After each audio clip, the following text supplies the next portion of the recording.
The world's second tri-fold is here. Huawei today unveiled the Mate XTs Ultimate Design triple foldable with top-notch specifications at a cheaper rate than its predecessor. The design is unchanged from last year. Huawei Mate XTs comes in black, red, purple, and white colors. It weighs about 298 g. The newly unveiled Huawei Mate XTs has a 6.4-inch single-mode screen and a 7.9-inch dual-mode display. When completely unfolded, it features a 10.2-inch foldable display. The phone features LTPO OLED panels with adaptive refresh, a 1440 Hz high-frequency PWM dimming rate. Huawei powers the Mate XTs with a Kirin 9020 SoC paired with 16 GB of RAM and up to 1 TB of onboard storage. It ships with HarmonyOS 5.1. The Huawei Mate XTs gets a 50-megapixel outward-facing primary camera, accompanied by a 40-megapixel ultra-wide camera and a 12-megapixel periscope telephoto camera with 5.5x optical zoom. The tri-fold smartphone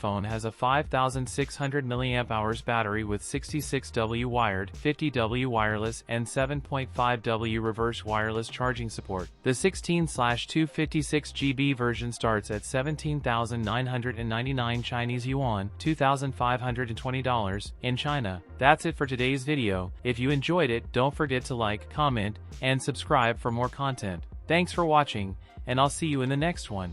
The Mate XT2 will allegedly have the exact same screen as the original.